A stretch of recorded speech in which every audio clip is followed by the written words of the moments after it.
वैसे राहुल गांधी कांग्रेस के कई वरिष्ठ नेताओं से नाराज हैं, ये खबर लगातार सामने आती रही और राजस्थान के मुख्यमंत्री अशोक गहलोत का नाम भी इसमें शामिल है। बिल्कुल, और ये भी कहा जा रहा है कि अशोक गहलोत की कुर्सी पर खतरे के बादल मंडरा रहे हैं। सोमवार को गहलोत दिन भर नाराज राहुल से मिलने की कोशिश करते रहे, लेकिन राहुल ने उन्हें वक्त नहीं दिया। कभी राहुल गांधी के खासम खास रहे गहलोत पर पुत्र मोह के आरोप लगे हैं। राजस्थान में कांग्रेस का सुपड़ा साफ होने से मुख्यमंत्री अशोक गहलोत की कुर्सी खतरे में आ गई। गहलोत दिल्ली में कांग्रेस अध्यक्ष राहुल गांधी से मिलने आए थे, लेकिन राहुल गांधी ने मिलने का वक्त ही नहीं दिया।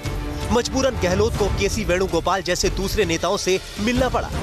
गहलोत पर संकट इसलिए भी ज्यादा है क्योंकि खुद राहुल कह चुके हैं कि सीनियर नेताओं ने पुत्र मोह में कांग्रेस को डुबो दिया। अब राजस्थान में जो करारी हार हुई है उस पर आत्मचिंतन होना चाहिए, मंथन होना चाहिए और इस करारी हार के कारण पर विश्लेषण होना चाहिए और धरातल पर काम हो। सूत्रों के मुताबिक वैभव गहलोत को टिकट देने के लिए अशोक गहलोत ने कांग्रेस हाईकमान पर दबाव बनाया, लेकिन वैभव अपने पिता की परंपरागत सीट जोधपुर से चुनाव हार गए। सूत्र बताते हैं कि राहुल मुख्यमंत्रियों के बेटों को टिकट देने के खिलाफ थे। कांग्रेस सूत्रों के मुताबिक चुनाव में गहलोत एक हफ्ते तक सिर्फ जोधपुर में सिमटे रहे। गहलोत ने राजस्थान में 130 से ज्यादा रैलियां और रोड शो किए, जिसमें 93 छोटी बड़ी सभाएं अकेले जोधपुर में की। इस दौरान उन्होंने पार्टी का कोई दूसरा काम नहीं किया, लिहाजा जब नतीजे आए तो कांग्रेस राज्य की सभी 25 सीटें हार गई। 5 महीने पहले ही कांग्रेस ने वसुंधरा राज्य की बीजेपी सरकार को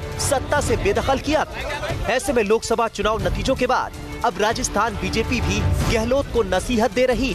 पहली बार सत्तारूढ़ पार्टी को 0 पर आउट किया है। इसके कारण से एक राजनीतिक पार्टी के नाते उनको मंथन करना भी चाहिए और उनके अंदर मंथन की बात चल भी रही है।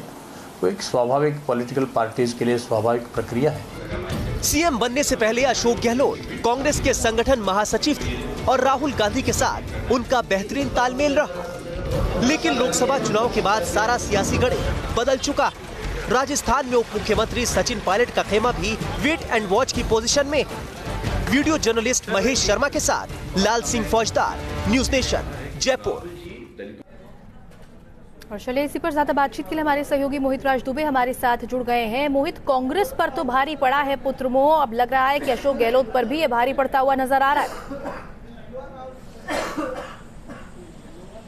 बिल्कुल सही बात आपने कही कि जिस तरीके से कांग्रेस में हार पर हाहाकार है, उसी के मद्देनजर राहुल गांधी नाराज है। राहुल गांधी से कई मर्तबा टाइम अशोक गहलोत ने मांगा है और अशोक गहलोत को टाइम नहीं मिला है। सीधे तौर पर राहुल गांधी ने कहा कि अगर आपको मुलाकात करनी है तो संगठन महासचिव केसी वेणुगोपाल से करिए, जो भी आपको अपनी बात रखनी है आप संगठन महासचिव के समीप जाकर रखिए। लेकिन अशोक गहलोत को कहा जा सकता है जो उन पर आरोप लगा है पुत्र मोह का, वो अपने आप में बड़ा आरोप अब बढ़ता जा रहा है, क्योंकि 25 लोकसभा सीटों में से एक भी सीट भारतीय जनता पार्टी नहीं जीत पाई। राजस्थान के भीतर कांग्रेस एक भी सीट नहीं जीत पाई। भारतीय जनता पार्टी को 25 में से 25 सीटें मिल जाती है। तो ऐसे में राहुल गांधी ने सीडब्ल्यूसी की बैठक में, जो सूत्रों के हवाले से न्यूज स्टेशन ने सबसे पहले एक खबर दिखाई थी कि सीडब्ल्यूसी की बैठक में राहुल गांधी ने सीधे तौर पर कहा था कि आप चिदंबरम और कमलनाथ तीनों के तीनों नेता पुत्र मोह में पड़ गए, लिहाजा पार्टी को हार का मुंह देखना पड़ा तीनों ही, खासतौर पर राजस्थान में और मध्य प्रदेश में। तो कुल मिलाकर सियासत इस बात को लेकर गर्म है